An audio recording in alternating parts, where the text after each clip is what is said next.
Try this. Here we go. Good evening. Thank you, Drew.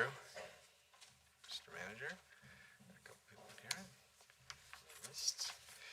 All right. I would like to say welcome to the Granville County Board of Commissioners Monday, November 18th, 2024 meeting. I will now call this meeting to order. First order of business, we're going to have Commissioner Zelotes J. give her invocation and pledge of allegiance. Commissioner J. Would you bow with me, please? Once more and again, our Heavenly Father, we come with thankful heart. Lord, we just thank you for the beauty of this day, how you brought us through this day down to the present time, how you kept us from all hurt, harm, or danger, Lord. Lord, just bless each and every one under the sound of my voice, whatever storm or whatever ailing our bodies, Lord, or whatever we're going through, Lord, please go with us and stand by us, Lord. As we go through this meeting, Lord, let's be, whatever we said and done, be pleasing in your sight and benefit for this county, Lord. Lord, bless the ones that is going to make the decision. Bless us as we left home and got us here safe, that when we leave this place, we go back home, find everything the way we left it, Lord. Lord, bless the people in the western part of our state, Lord. Be your fence around them, protect them, and guide them, Lord. You know all about us because you made us, Lord. Lord, continue to bless us, bless Granville County in the whole, Lord. Go with us, stand by us as we go through this meeting. Be our lead and be our guide. These bless we ask in thy name. Amen. Stand, please. I pledge allegiance to the flag of the United States of America and to the republic for which it stands, one nation, under God, indivisible, with liberty and justice for all.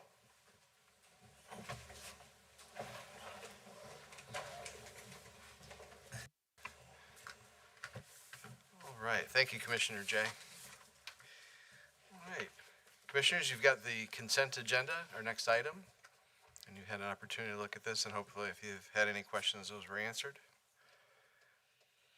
Mr. Chair, Yes, sir. make a motion we approve the agenda.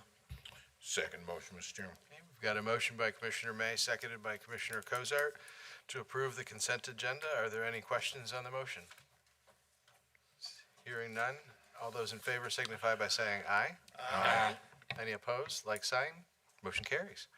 Perfect. Next, that'll take us into introductions, recognitions, and presentations. First, we've got a representative here for the Carter Regional and Granville County Digital Inclusion Plan. I think, I'm getting out over my skis here. I gotta click a couple of buttons. Clickety, clickety. Live action.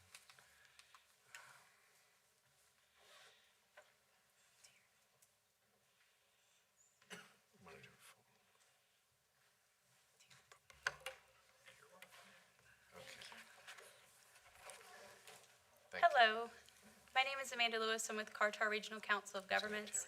I've been working with Terry Hobgood and Will Robinson and Lisa Dendy with the Granville County Digital Inclusion Plan for the last year.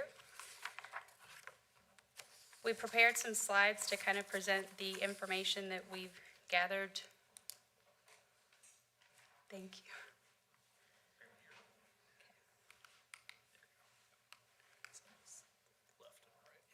Thank you.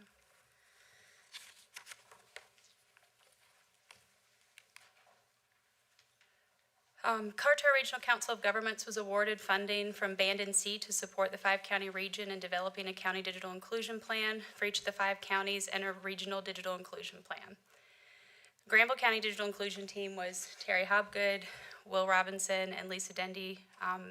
They provided information and met with the COG regularly and generally supported the project for Granville County.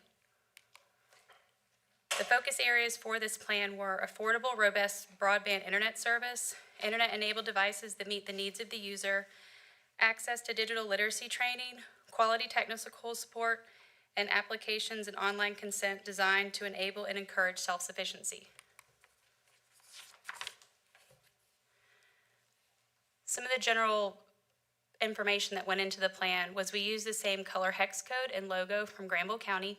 The framework included an introduction, acknowledgement section, the stakeholder engagement meeting that we held on April 18th this year allowed us to form the vision, mission, and values section and the priorities for the goals. We also used the organizing of data from the North Carolina Department of Information and Technology survey, community resources, and public Wi-Fi. And then the library system helped us form the objectives for the plan and detailed the refinement. Survey outreach was conducted on social media to support the statewide effort to better understand the needs of our community. The City of Oxford helped distribute the statewide survey through social media postings on their Facebook, Nextdoor, Twitter, and website, along with Downtown Economic Development Facebook. Additionally, town and city staff posted signs in local businesses and public places in the town of Stovall, Creedmoor Community Center, the town of Stem, and in the town of Butner to encourage residents to participate in the statewide survey.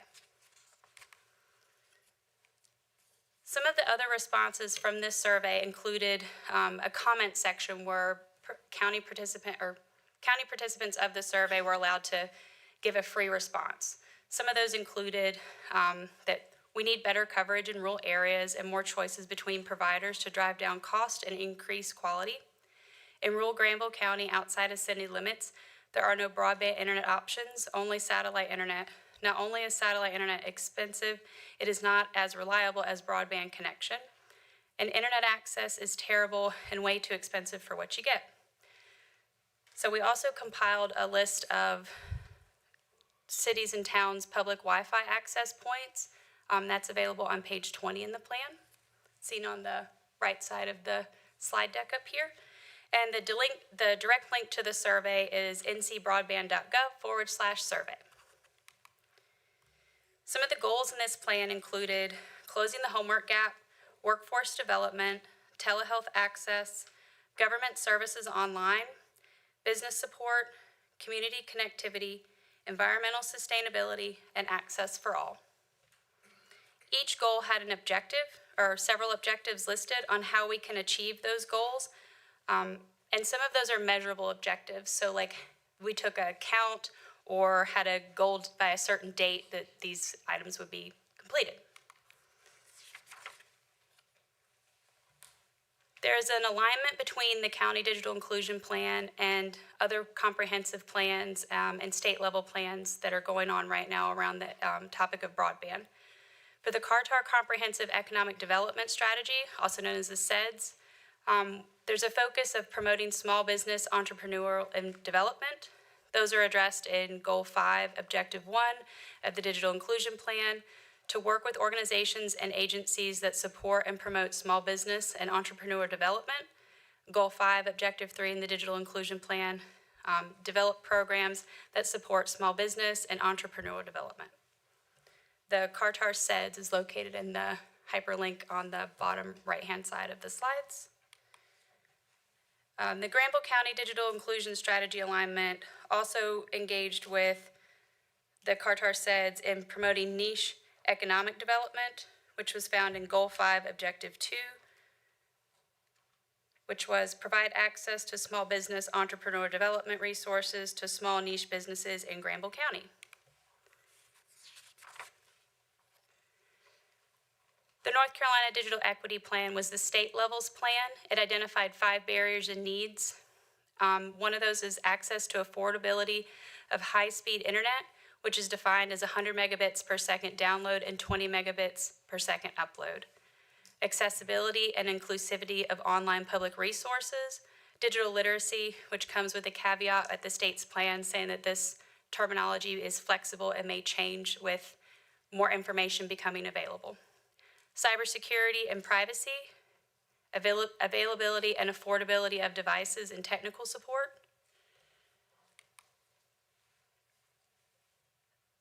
The North Carolina Digital Equity Plan also covers, also has alignment between Strategy 1, where all North Carolinians have access to high-speed internet and affordable low-cost internet services.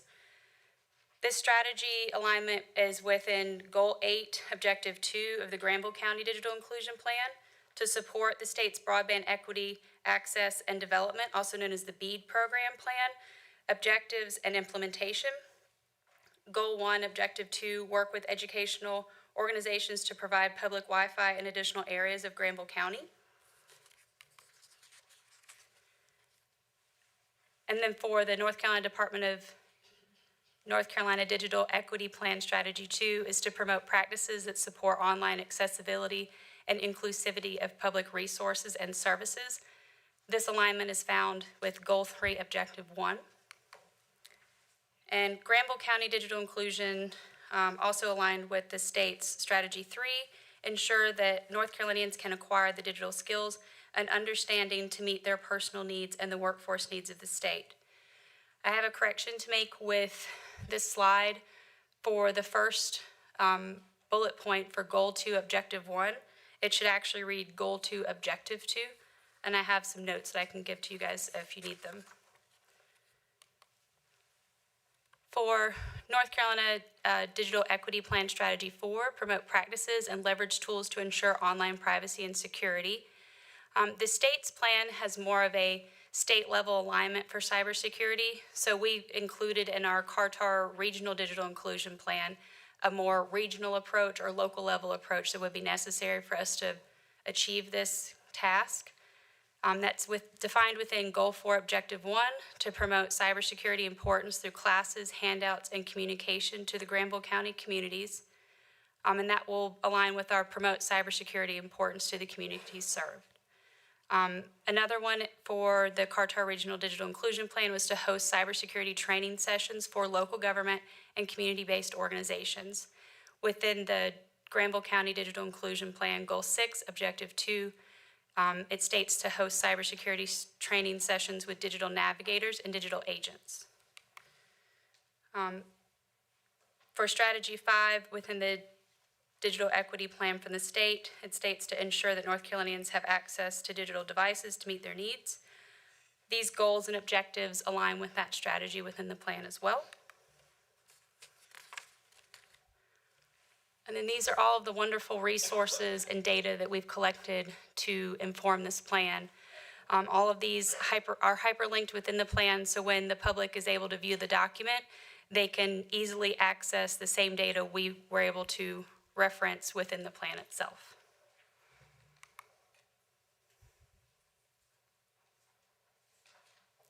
Did any of the commissioners have any questions for me?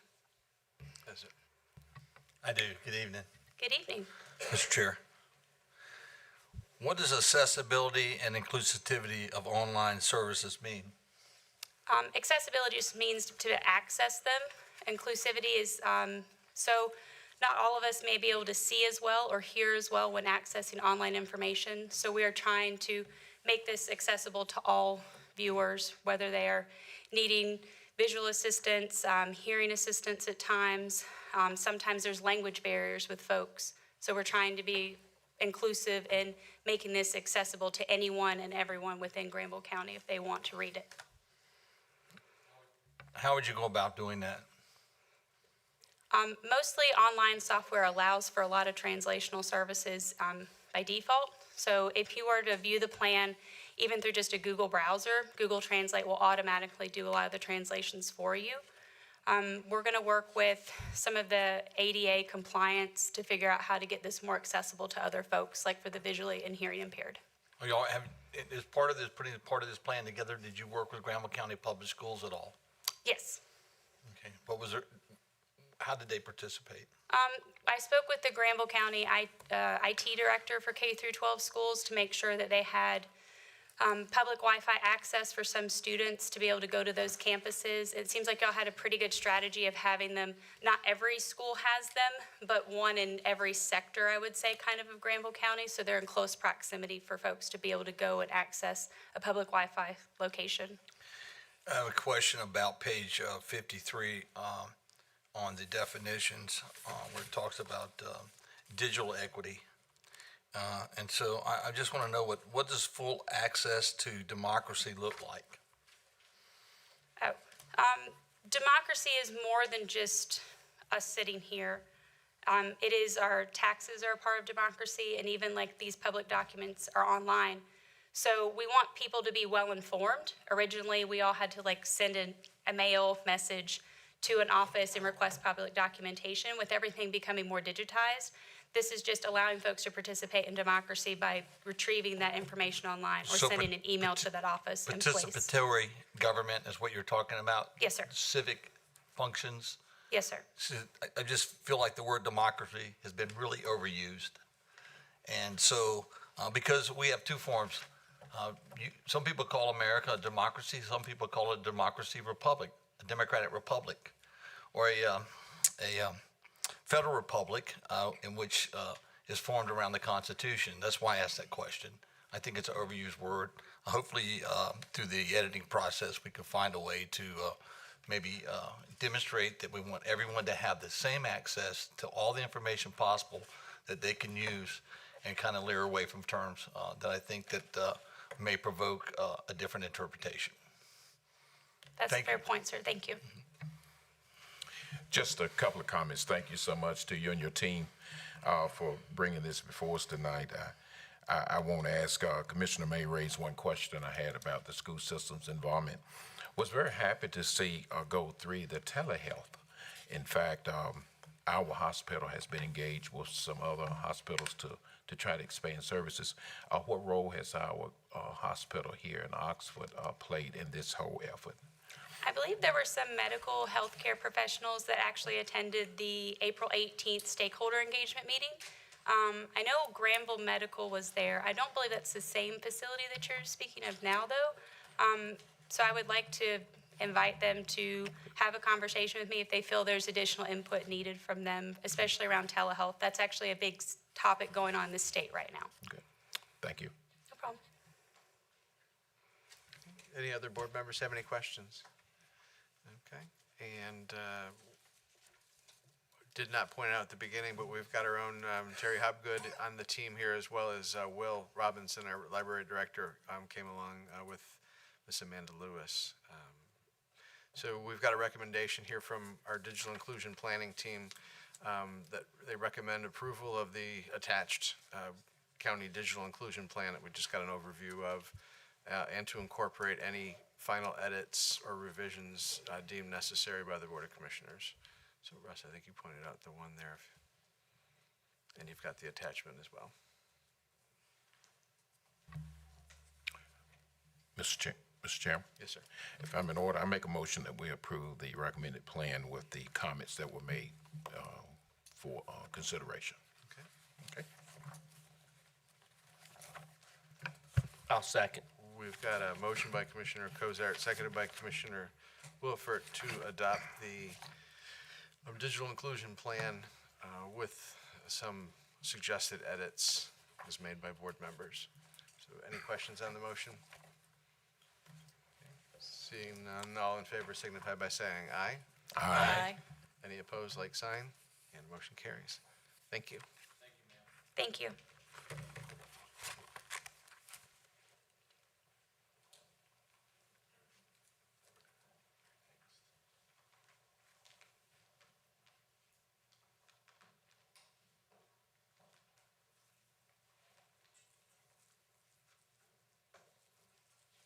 Okay, next, all right. Mr. Rogers, I see you getting up, so perfect timing. We've got the, I wanted to make sure I had everybody in my head before I started speaking like I did last time. We have a presentation here this evening by Juanita Rogers, the chairperson and for the Board of Trustees for the Orange Street Community Center. So welcome this evening. Okay. I'd like to say good evening and to the county manager and the Board of Commissioners. I'm immensely grateful to be here tonight to showcase the Orange Street Community Center. And I have asked Karen to navigate for me because I tend to just talk. All right, on this slide, you will see the before and after of Orange Street Community Center. And I want to remind you that most of this work took place after 2022. So we've had basically about 2 years to make improvements. As you will notice, the old Orange Street building that for many years looked like the slide up to your left, and to my right, you see the Orange Street Community Center as it is today. We've had several improvements, awnings, the stage, steps for the stage, and new interior and exterior lights. We were able to get the awnings and the signage by applying for the Downtown Economic Development Facade Grant, which was in the amount of $4,000. And that enabled us, as I've said before, to get the signage and the exterior awnings. Next slide.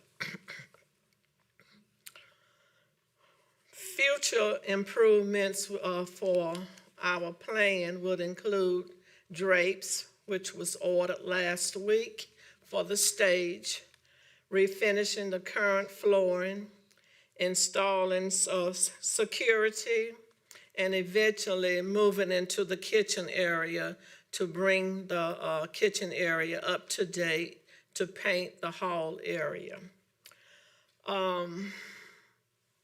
Recently, on October the 19th, we had a fundraiser. And initially, we had thought about raising $10,000. And we hired an event planner, and she said, I think you should say 20,000. Well, everybody on the board and all of the fundraising committee, we were just kind of nervous because we just didn't believe that that could happen. Eventually, we sent out mailings, and the money started, to come in. And we had an event on October the 19th where we celebrated this fundraiser. And on that particular night, we raised $25,000. Presently, today, we are almost at $30,000. So we are very proud of our accomplishments. Next slide. All right, we rent the community center for $60 an hour, which is not much when you have utilities, water, etc., heating and air. And I got tired of seeing us struggling, building up the budget and then breaking it down, having to do things. We were just struggling. So there was a gentleman who had given much money to the community center. And I don't know if he felt sorry for us, but on the very first night he visited the community center, he said to me, because we had an old heating system, and in order to hear, you would have to turn it off. So I think he got tired of us that night, turning it off and on. And he said, if someone wanted to make a donation, would you send a letter for tax purpose? And I said, sure, so never met this gentleman. And in my mind, I said, well, I told the treasurer, I said, he might send us 100 or 500 or so forth. So she brought the mail, and there was a check for a very substantial amount of money. So we were very, very pleased. And as time went on, we needed, the steps replaced. More money started coming in from him. And I have to point him out tonight because not only has he been great to us, but we've become best friends. So Fred Johnson, would you please wave or stand? He has really been nice to the Orange Street Community Center. So this enabled us to kind of get out of the struggle. $60 an hour was not going to do it, and we have been able to make some dramatic changes to the community center. The lighting, as you can see in the slide here, from the fluorescent lights to LED lights and also chandeliers. Next slide. Orange Street Community Center has been a historical place for the community over the years, for many years. And the board is hoping to keep it that way. As you look at this particular slide, I think this is one of the most beautiful things that you could see in this community center.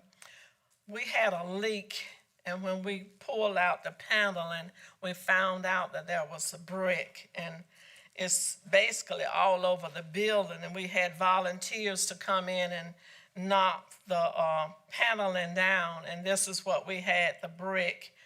And a historian told me that people from the community, they came in and they laid these bricks. And there was a master brick mason by the name of William Henry Green, who was 95 years old and still living. He came in and to oversee the job. And if you ever would come into the community center, you can see how, without knowledge, a lot of them just were there just putting bricks anywhere. But it is a beautiful sight to see. As we move forward, we plan to have another fundraiser, unless there's someone sitting up here tonight that wants to give us a generous donation, and we would appreciate it. I know that the county is working on getting us new roofing and so forth in the future, I hope, the very near future. But this is what we would like to share with you tonight, the Orange Street Community Center, and also, some of the Orange Street board members are here tonight, and I would ask them to either wave or stand. Okay.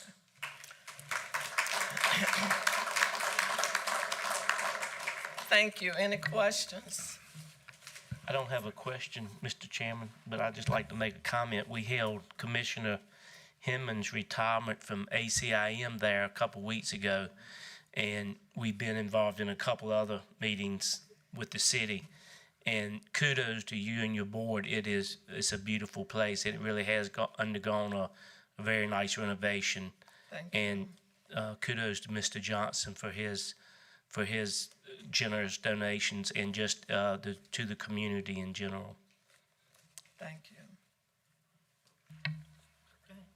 Mr. Chairman, I just want to say how much I watched this board over the years.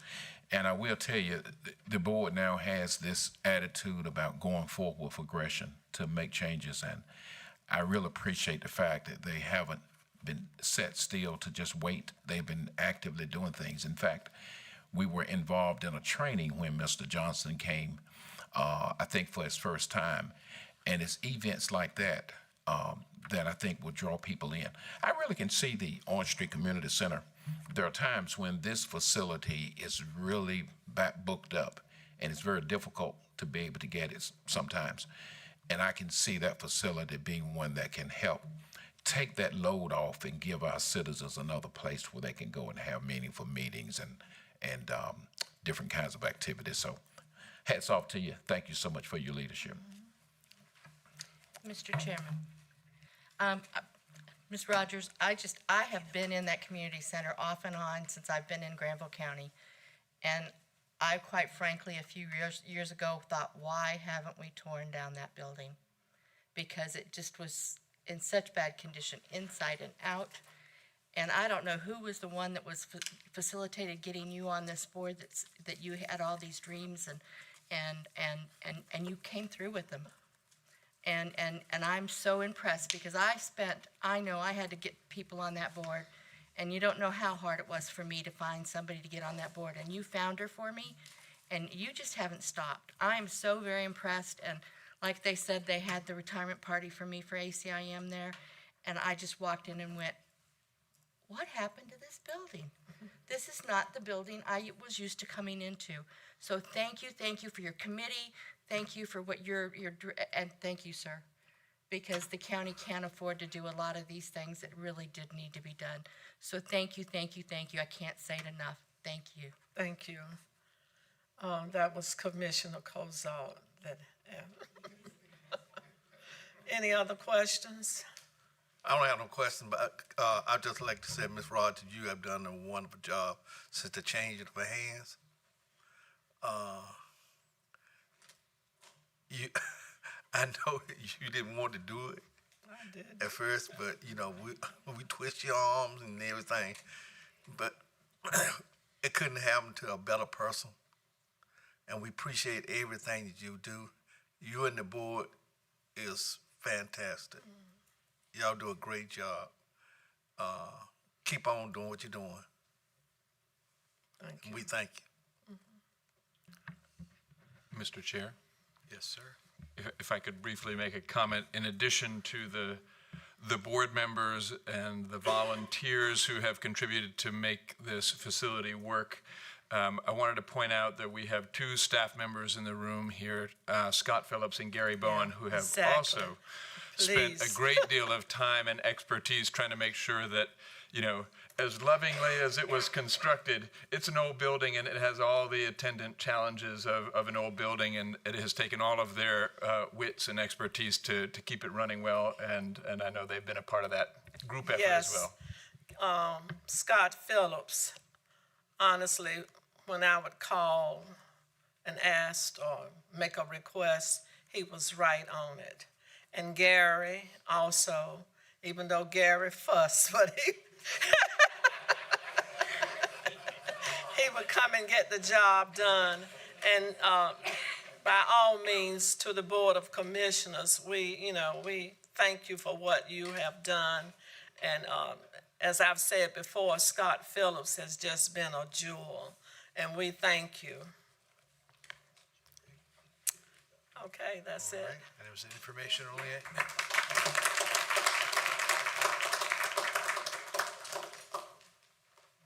Right, next we're gonna move to the public comment portion of our meeting.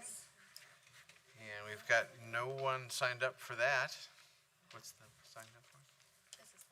Okay, we do have a legislative hearing coming up, and we do have someone signed up for that, but not for the public comment portion. Okay. Well, that was easy enough. So Deidre Taborn? Yes, ma'am. If you'll come forward, you'll have 3 minutes to give your comment, and if you will, please state your name and address for the record. Good afternoon to the county manager and the commissioners. My name is Deirdre Taborn, and I am from Vance County, but I used to reside in Granville County. And I have a nonprofit agency called Paradise Land and One. And I've been in business for 14 years. And I've did a lot of activities and a lot of different events here in Granville County. And I just wanted to come out tonight to let everybody know what Paradise Landing is all about. We did a women's empowerment here at the expo, and I had over 300 people to show up. And also, this will be my 3rd year doing a toy distribution. And we do it downtown, Granville County, at the Orpinion. Last year was very successful. I was very happy because I gave away over 300 toys. And you know, when you have a nonprofit, you know, you work off of grants. So a lot of the money that I've been doing and using for my agency is out of my pocket. I don't know where the money has came from over these 14 years, but I guess God has just blessed me, you know, to provide the services to the community. And this year we'll be doing it again on December the 22nd at the Orpinion from 10 to 2. I'll be giving away toys. And I also have 25 volunteers to help me out. That's from the youth all the way up to age 90 years old. That is my volunteer to help me out. And I just wanted everybody to know what Paradise Land and One does for the community. Well, thank you very much. I hope you have a successful toy giveaway. Thank you.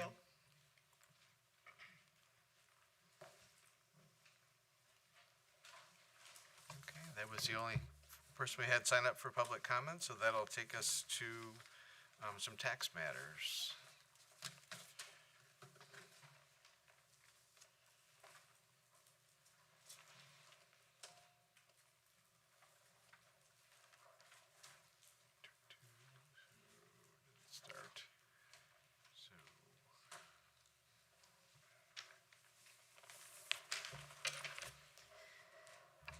got Miss Jenny Short here this evening, and this purpose this evening is to approve a application for present use value program. So Jenny, I'll turn it over to you.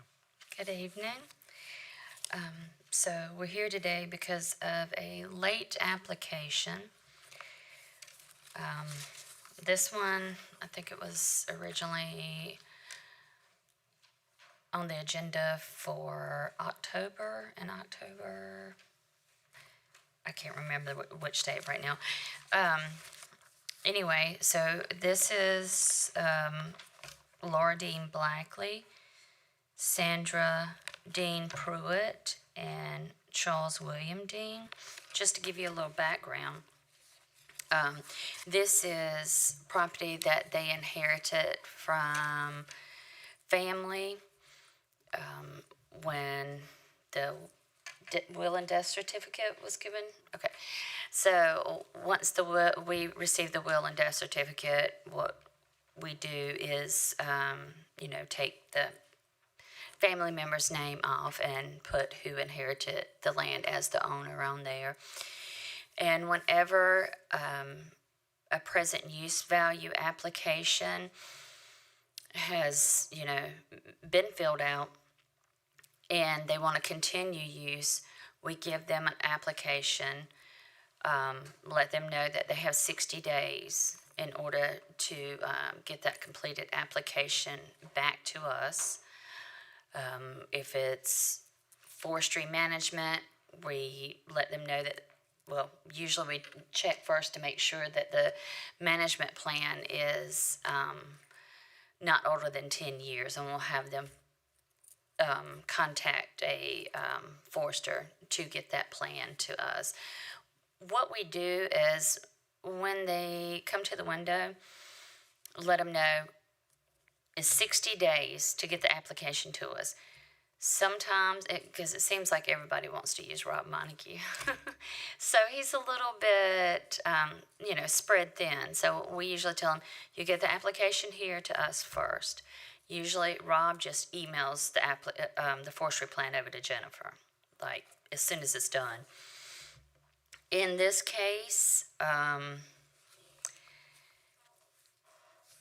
the application was given to the taxpayer, and we did receive a confirmation from Rob Montague. It was in February. It was in February.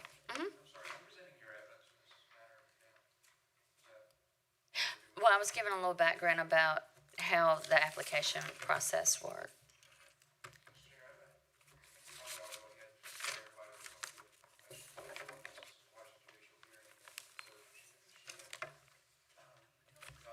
Okay. Yeah, I thought we were handling it just as a recommendation, but if you want to run it as a quasi-judicial, we didn't have it in the, okay.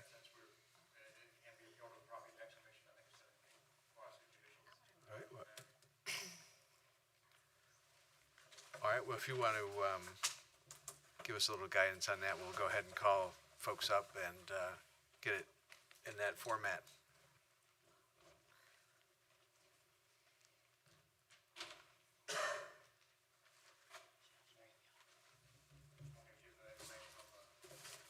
If, that would be good.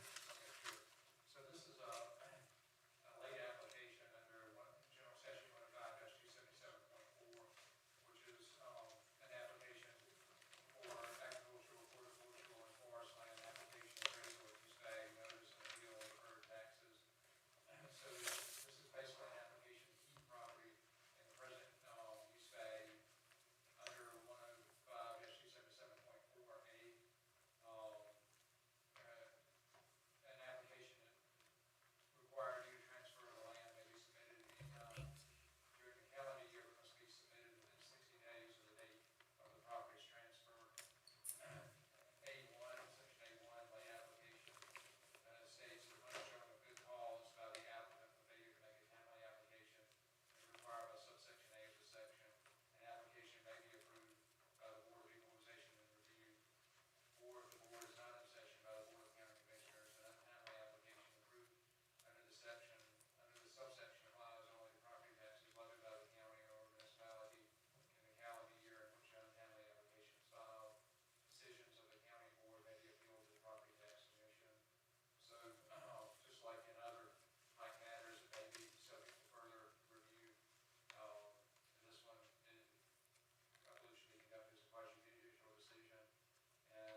Mr. Chairman, County Attorney, I've known the Deans and have done business with Sandra and Charles I've done business with their father 60 years ago and then with them for the past 30.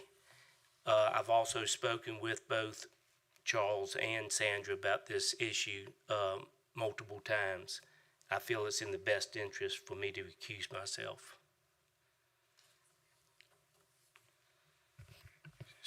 So you believe that you have a conflict of interest in the matter? I do.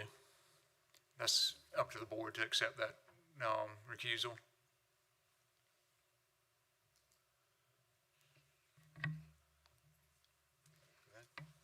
I make a motion that we accept the recusal of Commissioner Williford based on his relationship with the parties.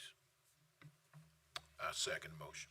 Okay, we've got a motion by Commissioner May, seconded by Commissioner Cozart to accept the recusal question from Commissioner Williford due to his close and long-running business and friendship with the application. So any questions on the motion? Seeing none, all those in favor signify by saying aye. Aye. Any opposed, like sign? Motion carries. All right. Next, we'll have those that are going to be giving any, evidence this evening to please come forward. We're going to swear you as one group with the clerk. And we'll get your names and information for the record. Thank you. Please state your name for the record. Sandra Dean Pruitt. Laura Dean Blackley. Charles William Dean. I'm appearing with them, Lori Dutra, but I will be presenting evidence, although not testifying, so I'll be sworn. Okay. We can swear you in all together if you would just place your left hand on the Bible and raise your right. Do you solemnly swear or affirm that the evidence and information you shall give to the Granville County Board of Commissioners shall bear relevance to and be pertinent to the issue before the Granville County Board of Commissioners? I do. Okay, thank you. And Jenny, the two of you all need to be sworn as well.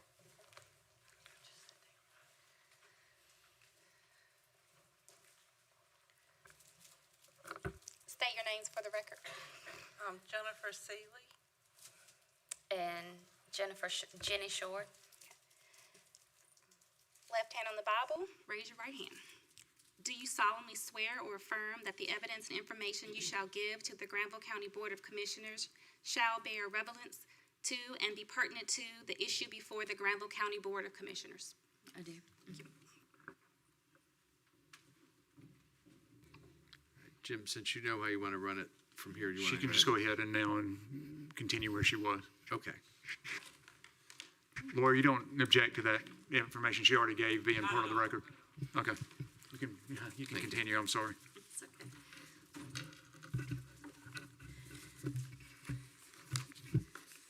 All right, so, when I first put this on the agenda back in October, we had to remove it and discuss it a little bit further. In the beginning, it seemed to me like it was maybe a miscommunication when they came and picked the application up. But after sitting down and talking more with staff, I figured out it was more of a misunderstanding on their part. And honestly, that policy that we approved January 17th of 23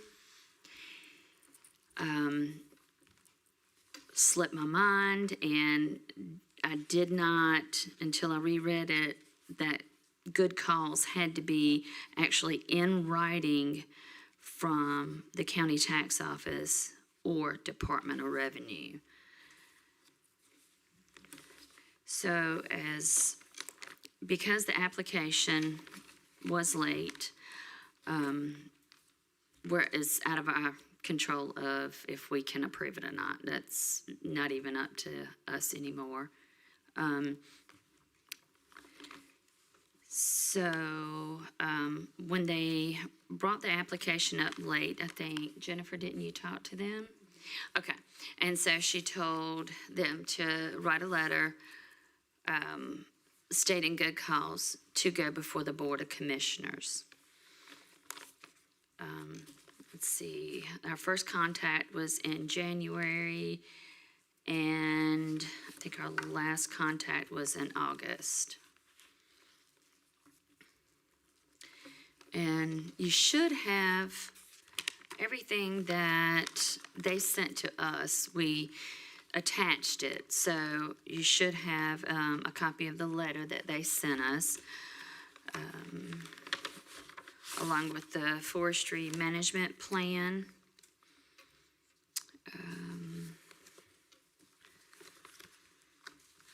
And it should also have an application in there. Let's see, it's a farm report.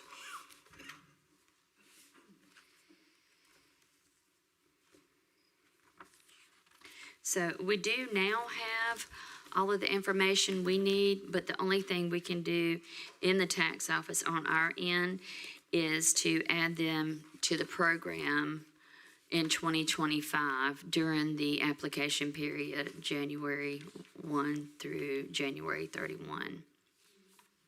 So at that time, they would have to pay back those deferred taxes, and then they can be put right back in the program.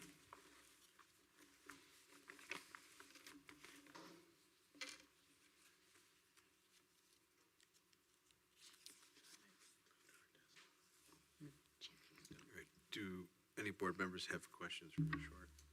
Mr. Chairman, if I may, the portion you mentioned about good cause, can you just share that? I want to make sure I clearly understood that. It was something you mentioned you forgot to share, and then you mentioned a good cause. Can you share that? Good cause, Explain that. yes.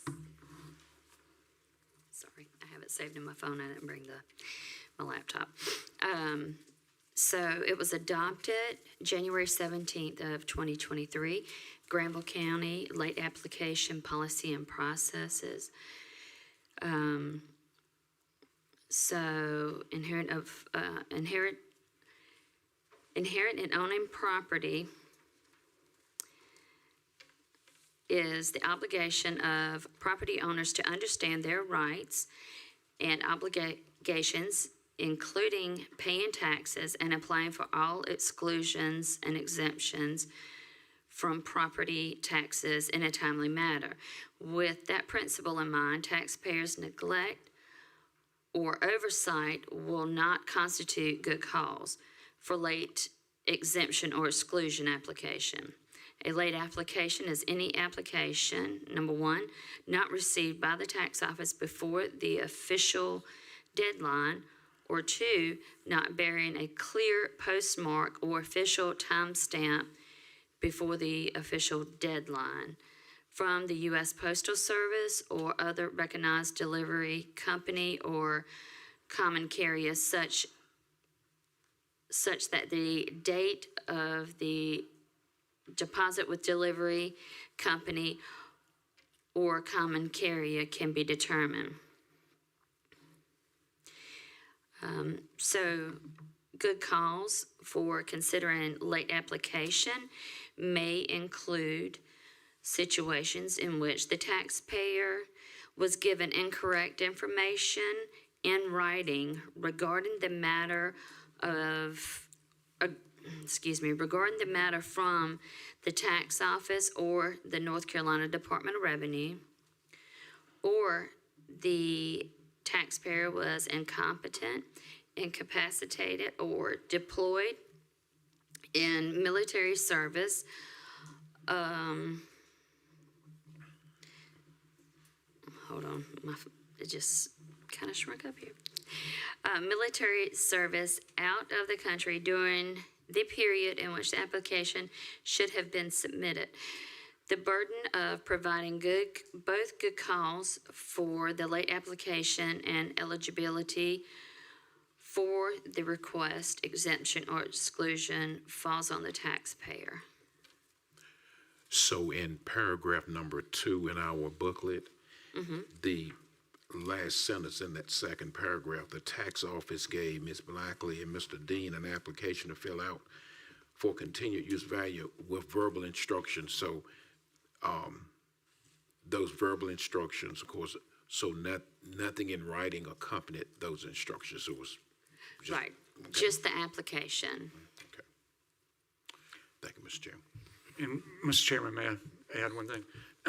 I would note for the record that the present use value application is a tax deferral program, not an exemption or exclusion, but the definition of good cause is the same is used the same in this statute as it is in the others. So based on that, I think staff, in talking about it, I think it's fair to say we didn't see any distinction in the type of information that would have to be presented for an exemption or an exclusion versus a deferral program. So this is a deferral from tax. They still have to pay the tax eventually, whereas like an elderly or disabled exemption is an exemption from a portion of the tax. So but it's still, the standard is good cause. And what this policy does for late applications is define good cause, and it was adopted by the board. I'm still, so good cause would be either they were provided incorrect information, or they were incompetent or deployed. Is that correct? Incapacitated as well. And may I ask questions at this point, Mr. Chair? They have evidence to present as well, so you're certainly welcome to ask questions, but you may want to hear their evidence as well.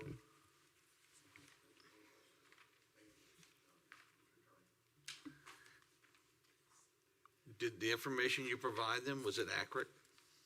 Yes. Okay.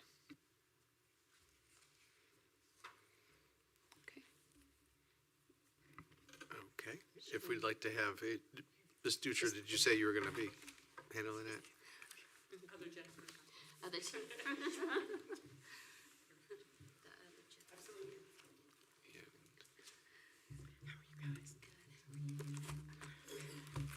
Good evening, Chairman Karen, Manager, members of the board. My name is Lori Dutra, and I am here on behalf of the applicants in front of you for the approval of good cause for their late submission of their present use applications on this property.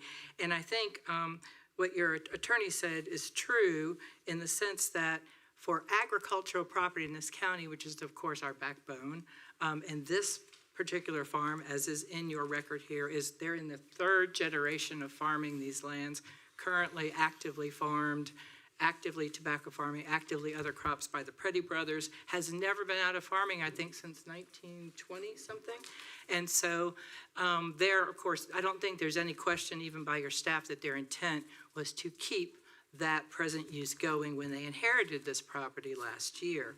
And we don't contend, for the record, that there was any misleading, inaccurate, intentionally misleading acts by your staff. I mean, they do a really good job and they're actually very helpful to applicants there.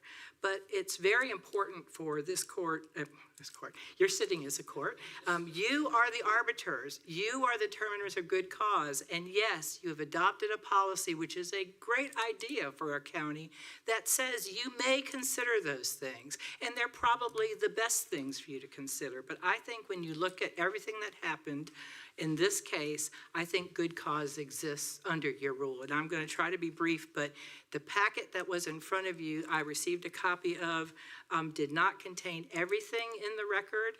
And so I have submitted up to you tonight additional things, and I'll refer to those as I go. So if you will take a look at those too. I think three things tonight are not in dispute. First, that the properties have been in continuous agricultural farming use since approximately the 20s, and they've had the present use valuation here as long as it's been available to the farms. That there is now a complete application in the possession of the tax department, which Ms. Short testified to, for the continued use of the property, and that that application is in fact untimely, meaning it didn't get in its complete state to the tax assessor, and they cannot approve it until you all find good cause, if you will. So those are not in dispute, and that's really why we're here. And I think the reason there's a provision like this in the statute and in your rules and with the 5 pounds of regulations out of NCDOR is because these things can happen in these cases. And we're going to ask that you find good cause here. I'm going to speak to the packet you have in front of you, and with me tonight are Ms. Pruitt, Ms. Blackley, and Mr. Dean, who can answer any specific questions you have about the property. The packet in front of you from your tax department indicates a chronology of what happened in this case. And I'm going to run through that. In addition to what Ms. Short said, I think there are some other very important things. First of all, in fact, when Ms. Pruitt and Mr. Dean understood that they needed to make this application, they did go to the tax department with the will from their mother showing that they owned it, and she did talk to them about the application. They sent an email, which is in front of you on my Exhibit 1 on January 29th, to Mr. Montague about getting the forestry plan done, and then you can see where he verified back to Ms. Seeley that he in fact was getting that underway. The reason that's important, commissioners, is your application for present use value in Section 3 requires that the management report be done, the management plan be submitted. And Ms. Pruitt went off that day. Mr. Montague had been hired to do it, and they were ready to get their application submitted as soon as the whole thing was complete. And they will tell you, they truly thought that they had to have everything to submit it. They had no idea there might be an ability to put half an application in and come back later with the plan. So as soon as the plan was ready, the application, in fact, had been submitted. But it was not within the 60 days that Ms. Short indicated. That was exhibit number 1. Then the plan was ongoing, and in exhibit number 2,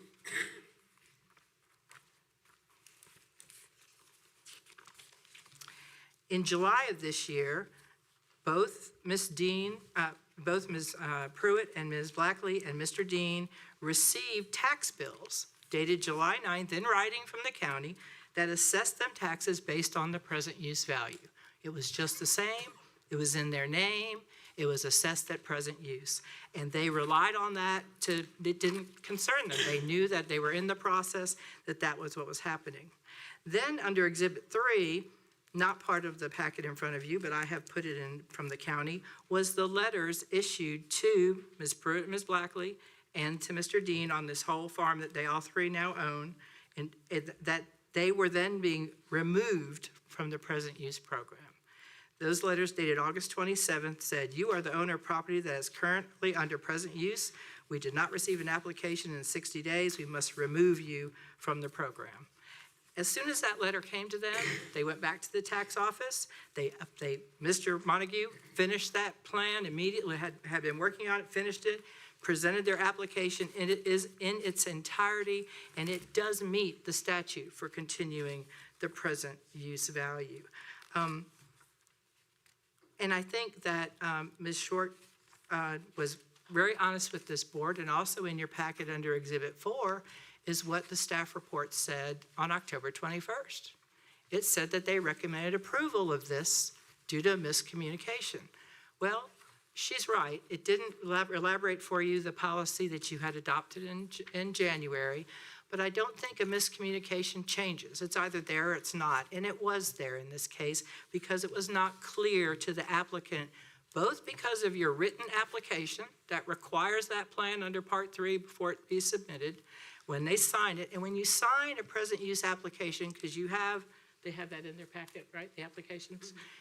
You can see on those applications that when you sign it, you're verifying under penalty of law, perjury, that it's all true. So it better be complete. I would advise anybody that it should be complete. So that's just another place where those miscommunications, not intentional, not your staff not trying to mislead them, but them actually working as hard as they could to get their application in and just going by what they saw. And in this case, commissioners, I'm going to contend to you that good cause is justified by this board because this is a farm that's been farmed for 70, 80 years now. It is a staple farm in Granville County. It absolutely has continued its present use. And what better reason to consider in a good cause hearing than whether or not there really is merit to allowing the present use to continue. Because as you know, the deferral system is a way that this county encourages the agricultural continued use of land, so it doesn't just go into market and sold for development. It encourages people to be able to lease it reasonably to farmers like they do. They lease it to the Preddy brothers currently, and it allows it to stay in that use because the taxes are not a burden until you decide to sell it, then you pay them. In this case, they simply continued farming. They simply continued to do everything they needed to do. I think all of the things in front of you show that this particular application, as it evolved, as they understood it, and the information they continued to get are matters in writing and are matters that they are entitled to your consideration of good cause. And we ask you to help them, to allow them to submit this application and allow it to be an untimely application approved under good cause. And I would answer any questions you have, and they are here because Ms. Pruitt has lived this application for 8 months, 10 months, and she can answer any questions you've got, and we ask that you consider that approval tonight. I do not think your policy precludes it the way it's written. It doesn't say the only thing you could ever consider is disability or military service. It says you may consider those things. Thank you. Do you have any questions of me? I do. Yes, Commissioner. So, ma'am, if I interpreted what you said, our policy only allows exceptions under the conditions that were previously read out by Ms. Short. Are you saying that the policy should be applied based on the intent to comply rather than compliance? Well, the policy says good cause for considering a late application may include situations in which the taxpayer was given incorrect information in writing.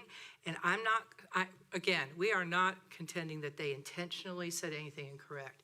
But when you get when you're working on this and you get a tax statement in July in writing from the county that says you owe present use taxes still, it's in your name, it's not still in your mom or daddy's name, and you look at it and you say, okay, they know, we're still working on it. That's not intentionally misleading, but it certainly was inaccurate and incorrect. And I think that just added up to this whole misinformation in this case, miscommunication in this case. So just to continue my answer, yes, you're correct, Commissioner, that it does say those situations may include that the taxpayer was given incorrect information in writing regarding the matter from the tax office or the NC Department of Revenue, and we contend at least some of it was incorrect, or the taxpayer was incompetent, incapacitated, or deployed to military service out of the country during the period in which the application. So, per your argument, what was the information provided that was incorrect?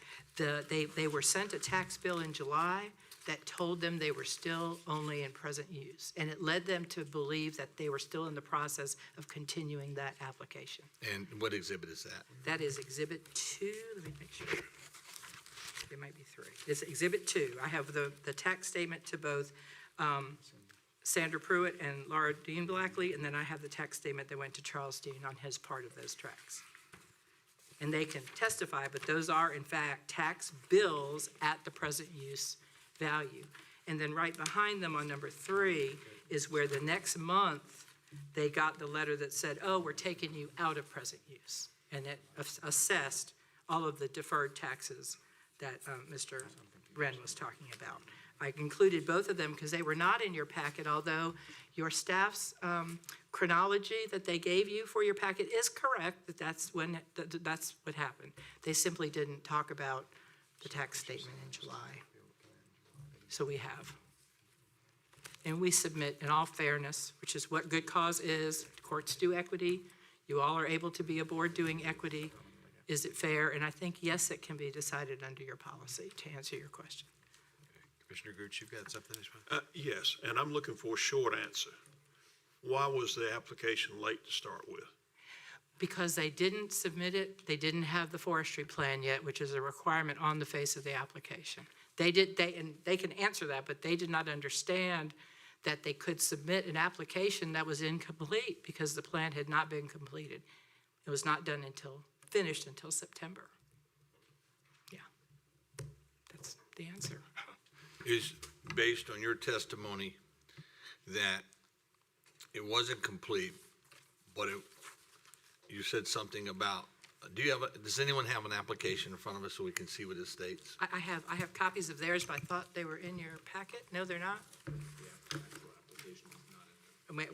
I'll be happy to hand them up. I mean, I thought the forestry plan and everything was, no? The forestry plan was in there as well. Trying to, It's not in I made copies of them. I'm happy to hand them up, or would you just like to see I can put one on the screen if somebody can. no, I just like to see the application because I just want to make sure I heard you correctly earlier. And if I didn't, something about the application, if it could not be partially completed. If you could partially complete it, you would be out of compliance or something about under the penalty may of I perjury. approach? Yep.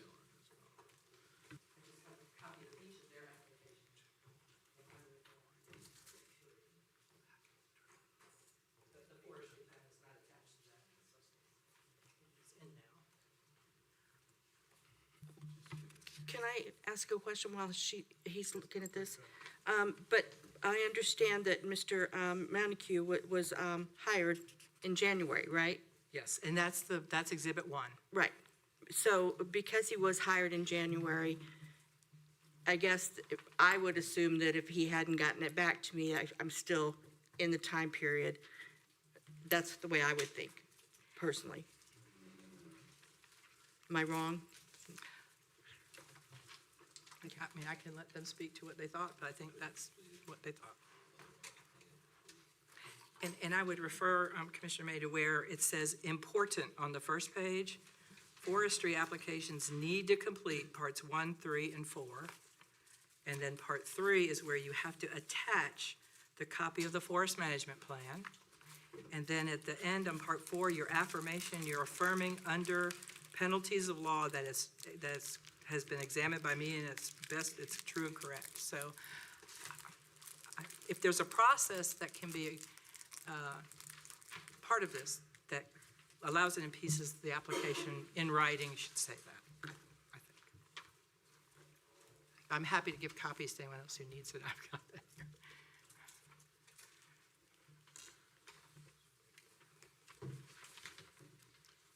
Board have any other questions? Jim, do you have anything you would like to add to this? Are we allowed to ask our attorney any questions? Oh, yes, please do. So, Mr. Wren, based on their counsel, I just want to make sure we understand the facts of the situation, is that they're not in compliance, but they're not in compliance because they could not complete the application. If they would have partially completed the application and completed it, it is something they have to swear to under the penalty of perjury as to being, it looks to me, as factually completed as described. So does that, and the fact that the county office contacted them with a letter stating that they were back into deferment, is that actually within our policy with the term may? Does that provide a avenue for good cause? I can tell you what the law says, and I can't tell you about the facts. So the law says that you have to submit this application within 60 days of a change in ownership. And my understanding, Ms. Short, would you come back? Part 3 of the application, forestry, says attach a complete copy of your forest management plan. And it gives you choices: NC Division of Forest Resources, consulting forester, owner, and other. At the time you all are taking applications or talking to people about applications, do you, and let me back up, the law allows you to submit any of those. So to comply with the law, you could get one from a consulting forester and submit it within the 60-day period. You don't have to wait for Rob Montague to do it. That's what the law allows. It allows even the owner to do a forestry management plan. under certain circumstances. And so the question I have, as far as the communication, the factual part of this, is if someone asks the Division of Forest Resources to do it, do you all make them aware that they can submit that when Rob gets it done, which may be several months after they ask for it? You're talking about the application? In other words, do you tell them to, and I think the only thing that's really, do you tell them to submit the application within the 60-day period? Yes. And then they can submit the forestry management plan from the NC Division of Forest Resources when it's received? Yes, that's what I was explaining in the beginning. At least if we have that application, we don't have to go through this whole process. So yes, we always tell them, if you're using Rob, it may take a while. So, but when you tell them that, Ms. Short, when you tell them that, are you telling them that in regards to that there are other options? Oh, we have a whole list of foresters in our area. And if they request it, we'll give them a list of people to call. Most of the time, these people know who they've dealt with before and who they want to deal with again. Sometimes you have people up there, well, I don't even know who to call, so we have a list. But in the event they want to use the Division of NC Forest Resources, you allow them to submit the application and make them aware that the actual forest management plan can come in when Rob gets it done. Right.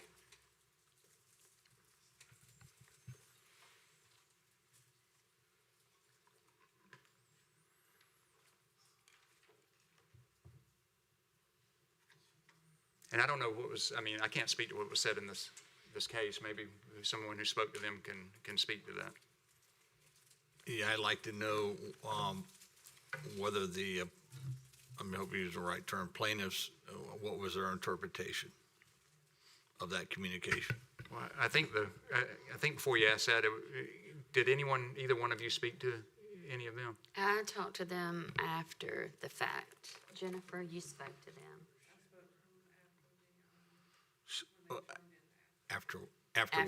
After what fact?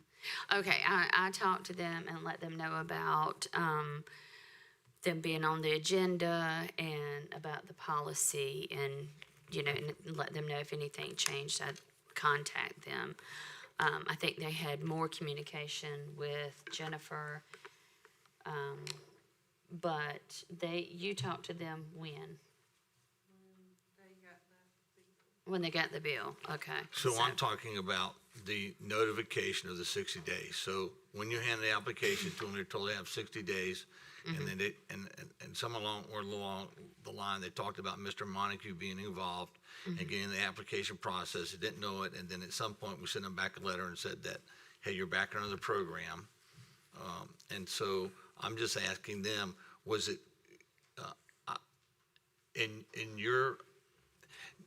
are you confident you provided them clear direction that had to be done in 60 days regardless of who was doing the forestry management plan? Right, yes. We have two ladies that sit up there at the window, and I hear them repeatedly tell people, make sure it's back in 60 days. Did you tell them? No. Who told them? That would have been one of the ladies at the window. It could have been Corey or Melody.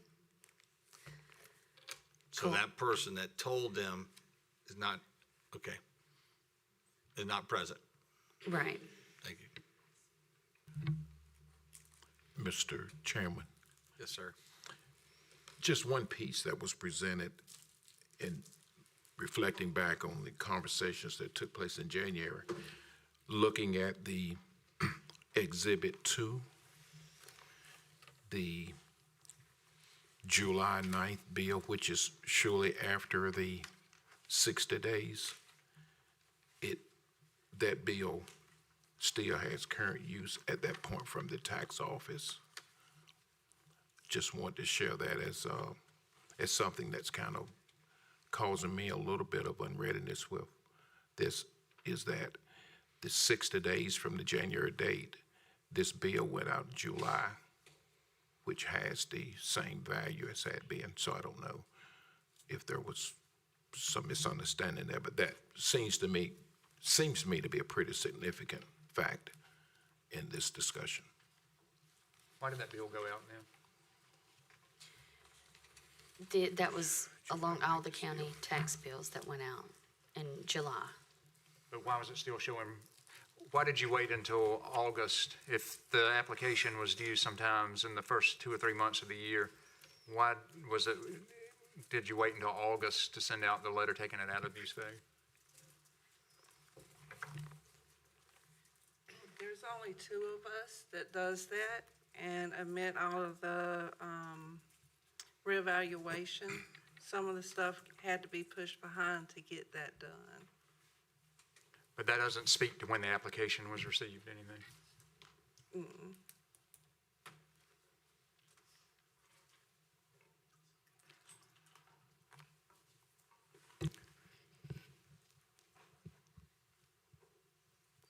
Has the board any other questions, or have you reached a decision?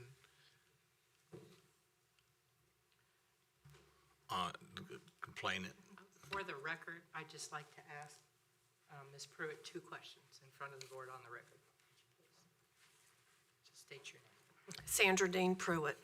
Ms. Pruitt, when you went to the tax office, did you in fact go to the tax office yourself? I was the only one who went to the tax office on January the 29th of 2024. And when you went, did you obtain the application? I did. They did give me an application. Did you understand you needed to hire a forester for your application? They told me I needed to complete the form and turn it back in with a forestry management program. I then knew I was going to call Rob Montague because I know of him. And is that where in our Exhibit 1 you emailed at Rob, and Rob emailed on by February 1st that he was involved? I actually walked out of the tax office, went back to my office at 135 Main Street, and I called Rob from my cell phone, told him what I needed. That was on that day of January the 29th, as stated in my letter. He then said he would get with me, get some information, and start the process. And he also did state to me it would take some time, as the Forestry Service was months behind with the influx of the request countywide. That was... Submit your application when you had the plan submitted. Yes, Rob did then immediately on the 29th send an email to me along with Jennifer Seeley that he was beginning the process of the forestry management plan. That's it, thank you.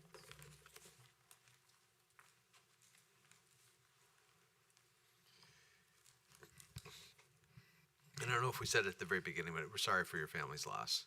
So it goes without saying, and it wasn't said, but wanted to make sure we got it out there as well. So, board, you've got the information. Is there any other questions to come before you? You've also got a recommendation within your packet, but it's the pleasure of the board to do what the board would like to do.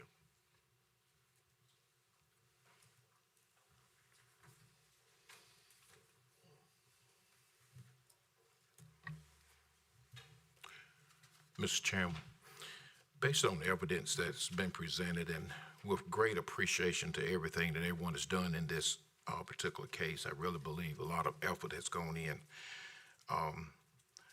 I think the way I want to word this is that I want to move that the late application be approved. I think that's the proper wording, and Attorney Wren, if that's not the proper way to word the motion, I'll change it. But I think in listening to this, that approval of the late application. This would be the board approving the late application, correct? I'll make that as a motion, Mr. Chairman.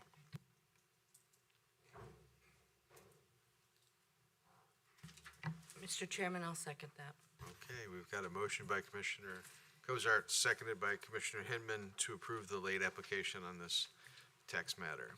Any questions on the motion? All those in favor of the motion signify by saying aye. Aye. Any opposed, like sign? Okay, motion carries. And of course, we gave Commissioner Wilford the option not to vote on that.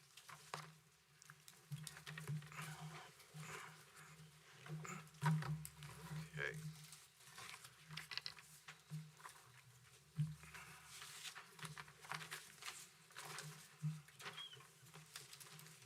Thank you all.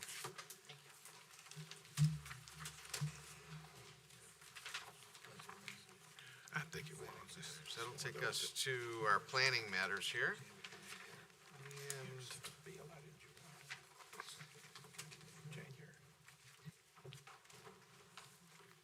we have to hold a public hearing, which would be outstanding.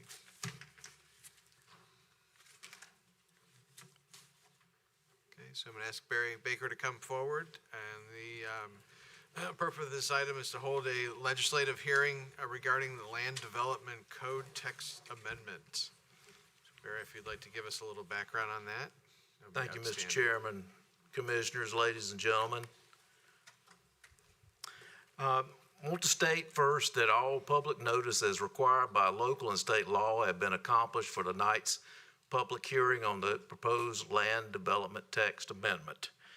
Based on feedback received by the planning board and planning staff from a local citizen of Granville County, staff investigated whether other local governments allowed accessory structures to be located in the front yard of a dwelling in residential zoning districts.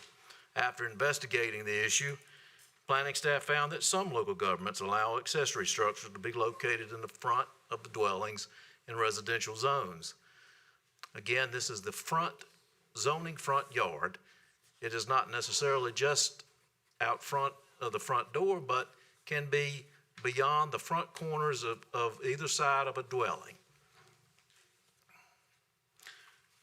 With further discussion with the planning board, the development review committee, and the county attorney's office, staff presented proposed language to the planning board that would allow accessory structures or one accessory structure to be placed in the zoning front yard if it meets certain standards.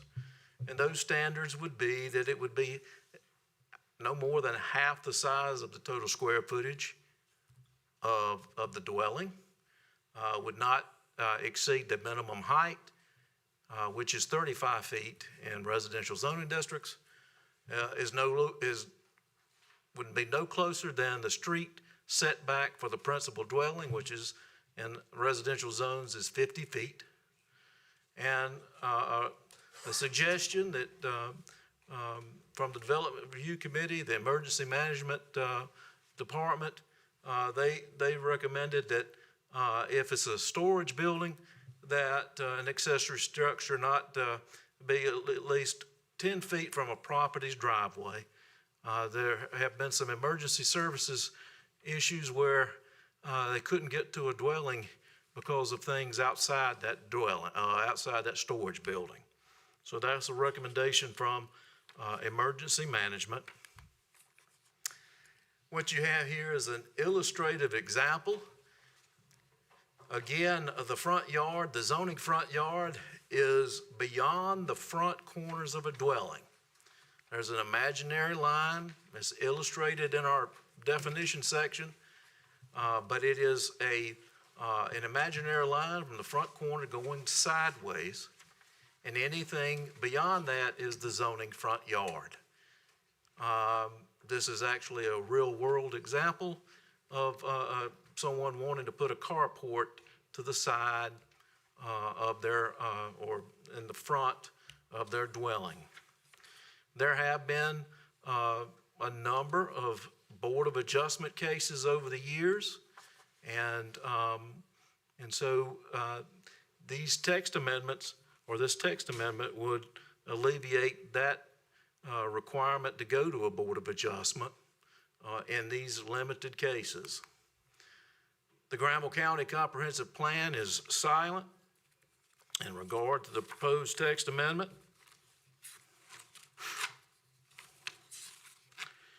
However, the Planning Board believes the amendment is both reasonable and consistent with other North Carolina jurisdictions that responded to our inquiries about similar regulations relative to location of accessory structures in the front yard.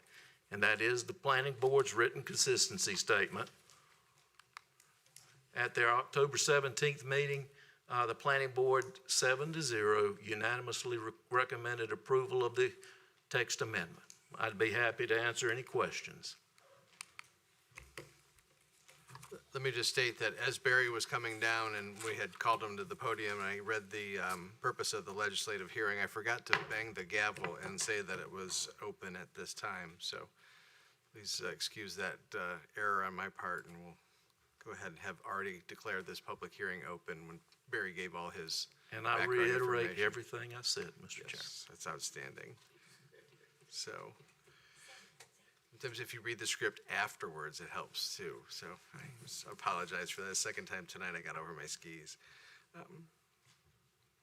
So, is there, no one else had signed up to come and give comment on this, so I guess, commissioners, do you have any questions for Mr. Baker? I don't have any questions. I'd like to make a comment regarding this. It's okay with the chair. Okay, any other questions? Comment away. I think anytime we can do something that's reasonable, and is common sense oriented in regards to our ordinances like this. A citizen wanted to do this and came forward with a proposal, and it did not meet the current ordinance. The rationale for it is simply to aid in the care of an elderly father. And we worked through this process with Mr. Baker extensively, the county manager, and it's reasonable and it's consistent, I think, with and you know, when people, I would rather see people contact the planning office to comply with our current ordinances than trying to work around them, because we're not flexible and we're not amenable to common sense approach. So based on that, I make a recommendation that we approve. I'll second. Okay, we've got a motion by Commissioner May, seconded by Commissioner Williford to accept the recommendation of our proposed land development code, as well as the written consistency statement that would go along with it. Is that right? All right, are there any questions on the motion? Seeing none, all those in favor, please signify by saying aye. Aye. Motion carries. Thank you, commissioners. Thank you. And I'm consistent, so now I'll close the public hearing after we voted on it.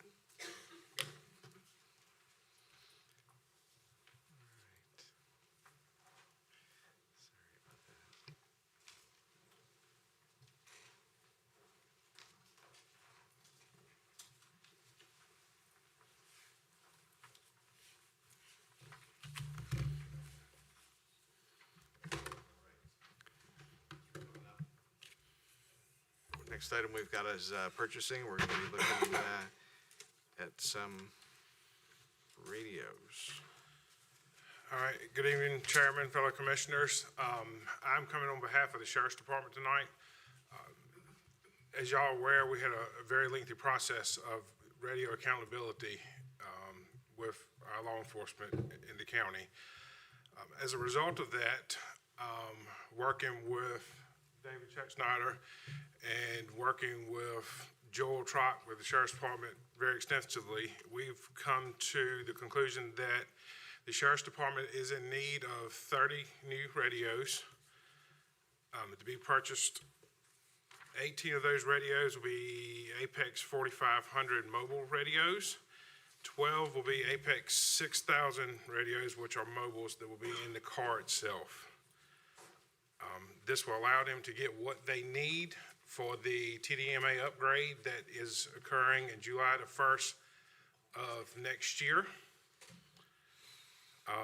They're also requesting 12 spare batteries, which batteries go out, and the age of a lot of their radios should be coming up to needing replacements, and 4 radio clips. I can speak for today. Actually, I broke my radio clip, so it's good to have 1 or 2 on hand if needed.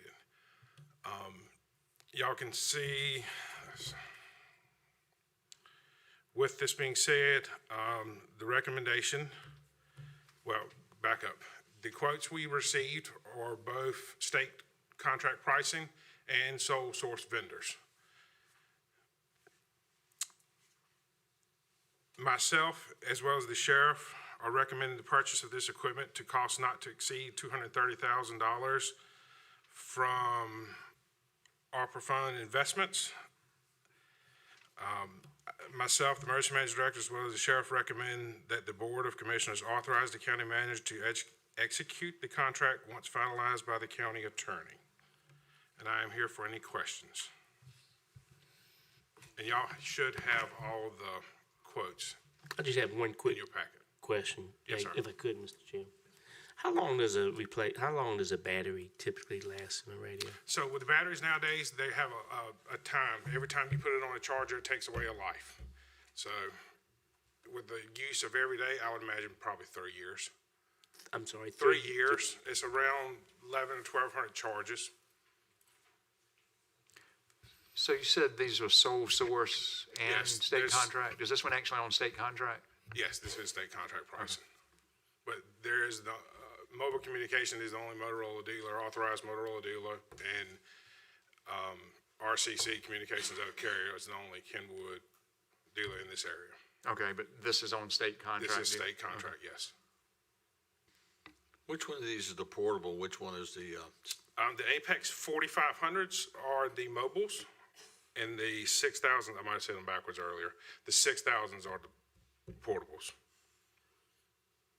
did they get, when they, mobiles, is there any rebate for those that get turned in? No. I mean, there will be no trade-in value because the whole state is going away from these older radios now. And we've calculated the cost out, which we'll have to dispose of these radios with the county manager later date.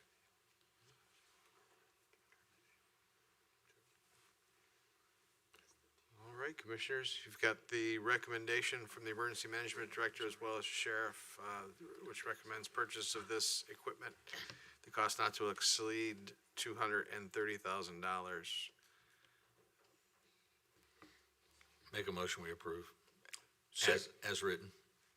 Second motion. We've got a motion by Commissioner May, seconded by Commissioner Cozart, to approve the recommendation as written. Are there any questions on the motion? I do. I think I heard you say, but this is coming from the ARPA money? It's the interest. It's the interest off of the ARPA funds. Oh, okay, so it's the interest. Okay, thank you. It's not restricted at this point. Okay, all those in favor of the motion signify by saying aye. Aye. Any opposed, like sign, motion carries.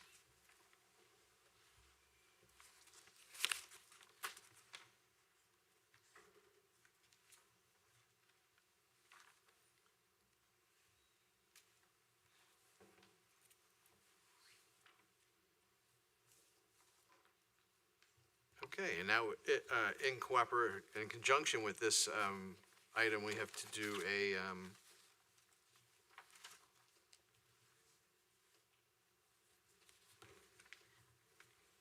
what's my train of thought here?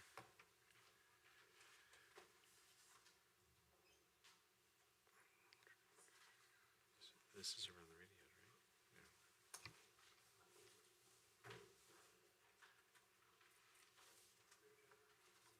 Drew, are you gonna handle this one? Sir, I think Karina will handle this one okay, briefly. thank you. It's basically just a restatement of what Commissioner Hinman just asked about, but we'll go ahead and Right. briefly describe what's happening here. I was trying to find the numbers that we had just approved, and I was missing those exact numbers, so thank you, Ms. Michael, for coming forward. Good evening. I apologize, Jennifer was not able to be with us this evening.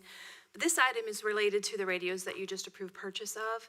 In order to appropriate the interest that came from the ARPA investments, we have to do a project ordinance amendment, and that's basically what we're doing here. Interest earnings are not subject to the conditions of ARPA compliance and were available to transfer into the general fund as needed. We did report that as of November 4th, interest earnings from those funds totaled about $439,000, and so this amendment appropriates $229,000 of that.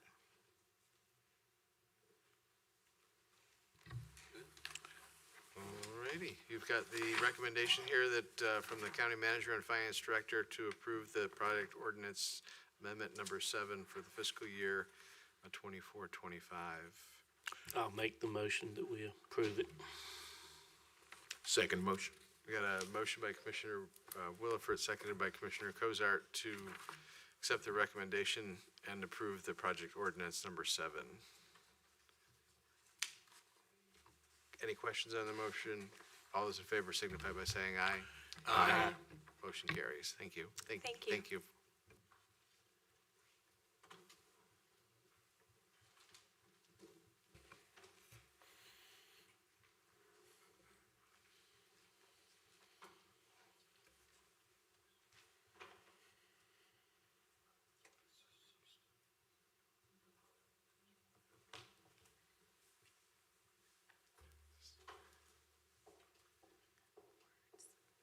My fingers aren't working this morning. You have to hit the words, not the arrow.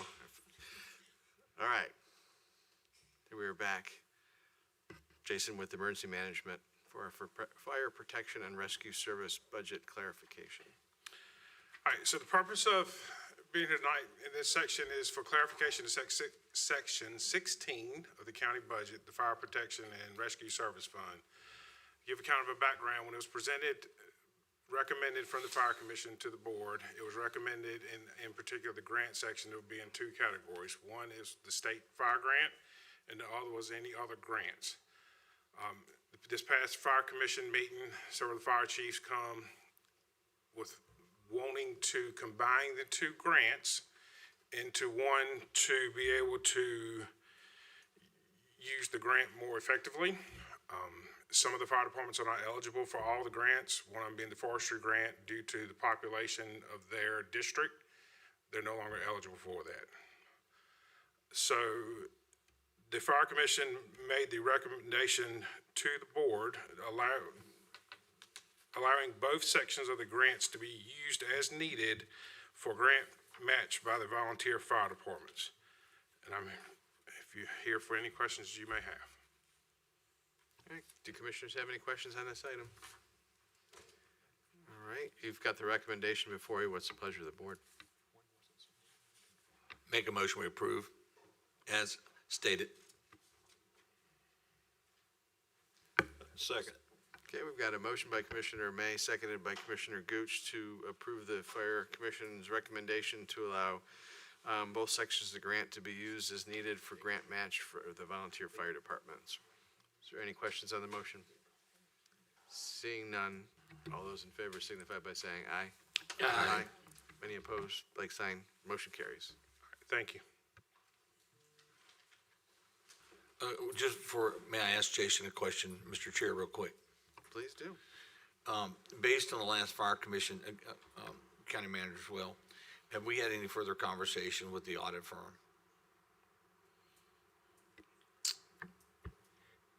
I can say they have continued to provide weekly or bi-weekly updates on sort of the progress in the financial procedures review to staff, and also that per the request of the Fire Commission and the fire departments at the last Fire Commission meeting, we did send out the letter of, what's the term I'm looking for?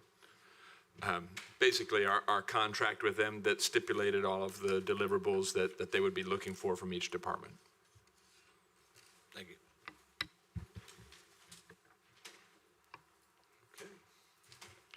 All right, and that takes us to the county manager's reports, matters. Thank you, Mr. Chair. No further items tonight.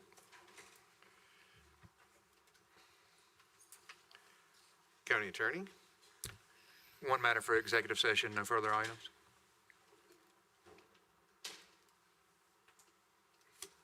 It's your front page. All right, and then we're gonna go round robin with Commissioner May is gonna lead us off. So I was gonna ask Mr. McConnell, with the hospital, I understand that the SAMS account has been rectified. So that means, and I think somewhere, substantial amount of money is now back with the hospital from that. I would ask county managers, we could follow up with them now to see if we could have further conversations back with FCI Butner regarding how we can negotiate maybe some additional assistance from them. We were not in the best place last time we met with them, but now that account's been rectified, maybe we can in better position to see what they can do to help us in providing a means to reduce the use or provide increase of how payment for ambulance service. That's all I have. All right, thank you, Commissioner May. Commissioner Gooch? Just a more personal note here. I want to say thank you to Sue for her service on our board. Thank you for the quilt. It was phenomenal, and I certainly appreciate it and will cherish it from now on. And I wish you the best in your retirement.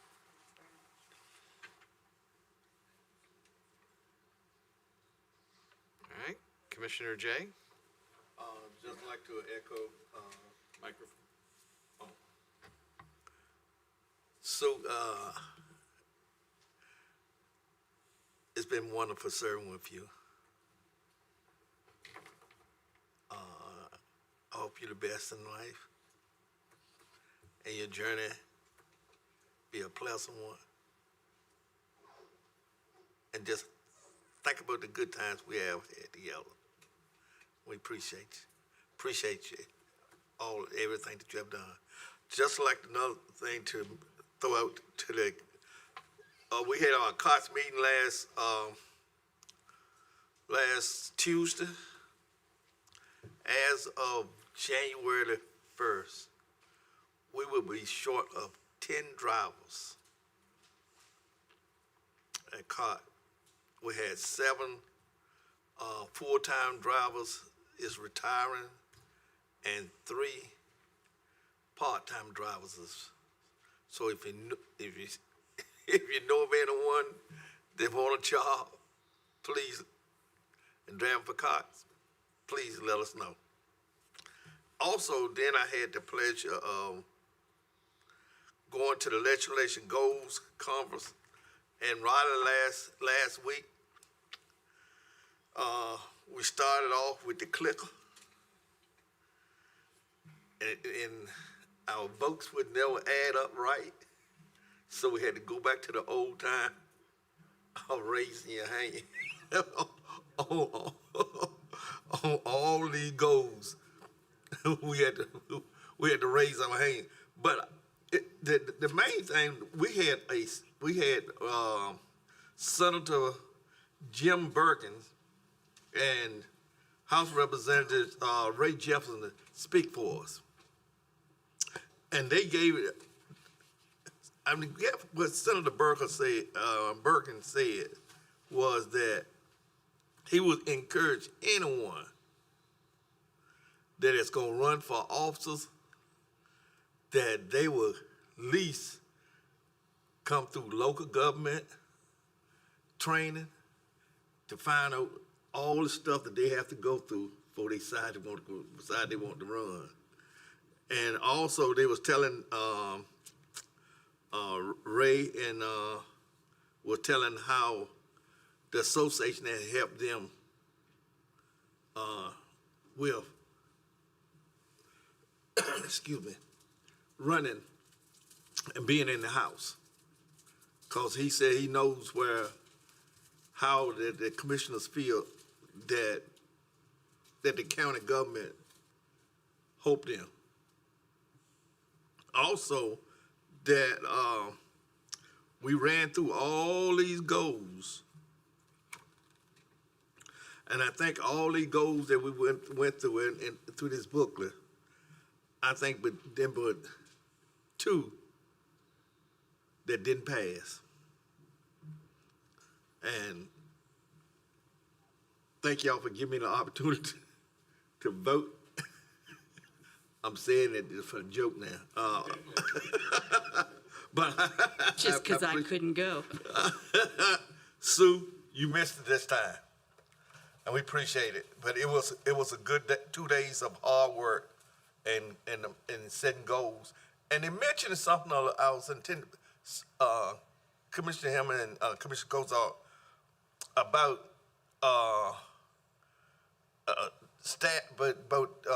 children, foster parents living in there's many children is staying in the office, and they're trying to do something about it.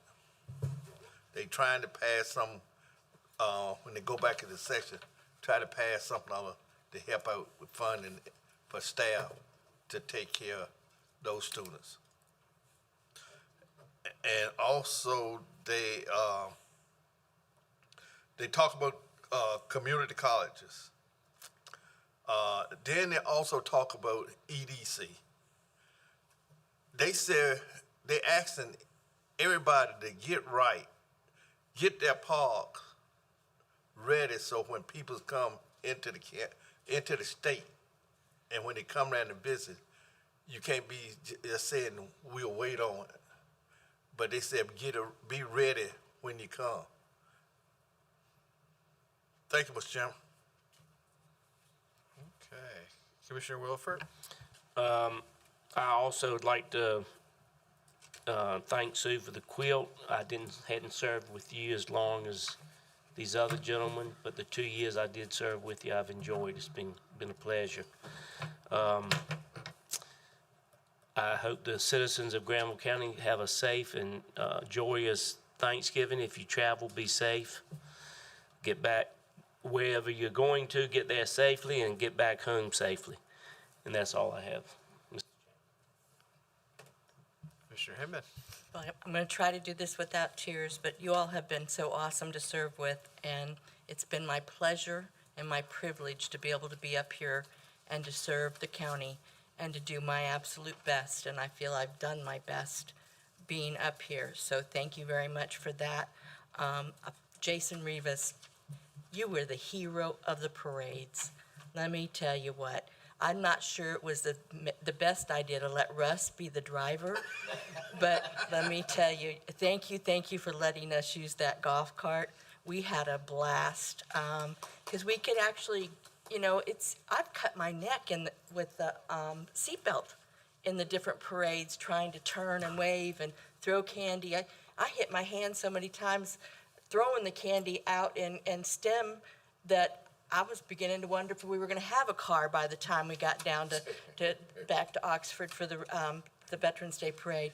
But it was so awesome. I mean, we went the wrong way around that circle. We had a great time, but he's dangerous because he's just having too much fun. So it was a blast getting to do my last two parades. It was an honor to be able to give you all those practice quilts that we made to honor you, because you all have been there for me. And I just don't know what I would have done up here if I'd have had a different group of guys up here with me, because you guys, you might have let me know how you feel and how you think it should be done, but you've never, ever once told me what I had to do. And I was warned to be careful because you guys would tell me what to do.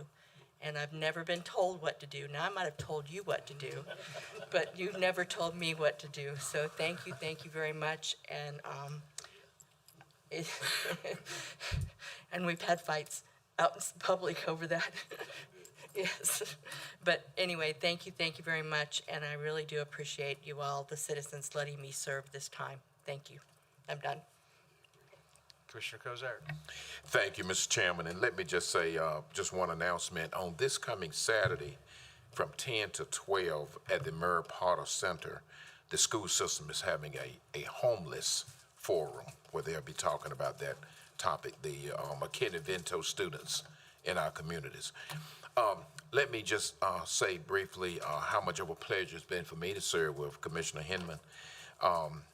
Some of you all may not know this, but I'm the lucky one. We'll have a chance to continue to serve on the DSS board and the Franklin Vance Warren board. So I kind of have one up on everybody here tonight. But normally when we go on conferences, the chair kind of give us a little freedom. But Commissioner Hinman was the chair who gave us assignments, make sure we knew what we supposed to be and go to sessions. So she ran a tough ship as chair, and we enjoyed that. And also, typically when someone goes off of a board, it's those who will remain, look forward to honoring that person. And her heart is so big that she came with a gift for all of us, and it speaks well about the person that she is. And just want to say how much I've enjoyed, and been a special pleasure having this year to sit right here beside you. And Wish you all the best, all the good health and blessings of life. Thank you very much. Thank you, Mr. Chairman. I went too quick and I feel really bad. Shouldn't? Sue, you did tell me what to do on a few occasions, but I respect you immensely for doing it. And I also thank you for your friendship, and thank you for your counsel and your passion and compassion that you demonstrate for what you do and have done on the board. And you'll leave a lasting legacy, and I thank you for that. And thank you for the quilt, and thank you for your service as well. Thank you very much. All right, so somewhere along the way, we figured out there was an election between our last meeting and this one, so good stuff. So this is the last meeting Sue's going to get to close. You have to come to the next one to help us open it, of course, but then we'll change. And we've got our commissioner-elect in the audience, Mr. Griffin. We're looking forward to having you come in, and I know we're already going to get the fire hoses ready for you. You've got your orientation before you even get sworn in. So I'm looking forward to spending some time with you at that. And, we've got a whole host of folks that our phone numbers will be made available to you. And anytime you need a question or a comment or just to say howdy, we'll I'm sure take those calls. So one other thing that's exciting going on in Granville and across our state, we celebrated last week, Friday, the first Farm Appreciation Day. It's the second Thursday in November. Frank Salzman, our representative, came out and we went to a local farm here and had some good words and fellowship for that. So next year, looking forward to doing the second annual. Learned that the new fruit for the state of North Carolina is the muscadine grape. I always like to pick up a little factoid. So fun stuff. We also, speaking in the farming world, we welcomed a new cooperative extension director last week. Ms. McCoy will be joining the ranks here at Extension. For folks that are in our community that are civic-minded and have non-for-profits in the rec space, we've got our annual mini grant program out there now. Applications for that will be due January 31st. Of course, we made one small change that our larger municipalities will have a change in their applications, and the smaller couple will have a requirement for some matching funds. So the municipalities have all been told about those changes. Commissioner Gooch, Vice Chairman Gooch, is the chairman of SIGWASA, and it's not many times we come back and tell you all what's happening in there, but we've got a new fun 3-page glossy out for SIGWASA, talking about our I-85 Interceptor program coming up.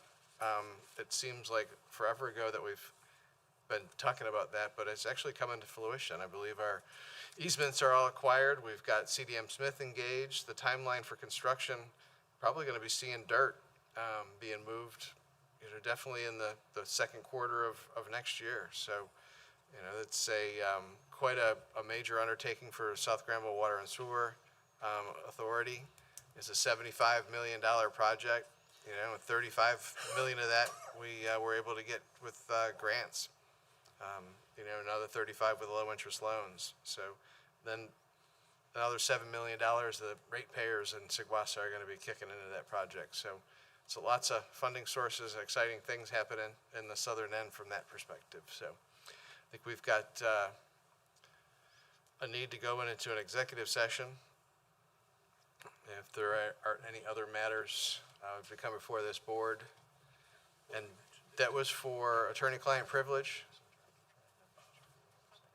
and property acquisition. If that's correct, I will make that motion if we can have a 10-minute bio break. Okay, we've got a motion from Commissioner Hidman.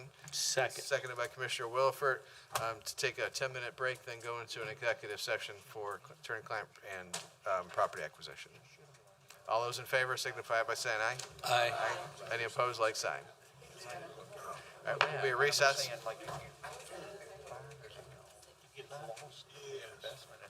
Just standing up function. Getting by. I don't have any idea what we do with her. We get her to the point where every time something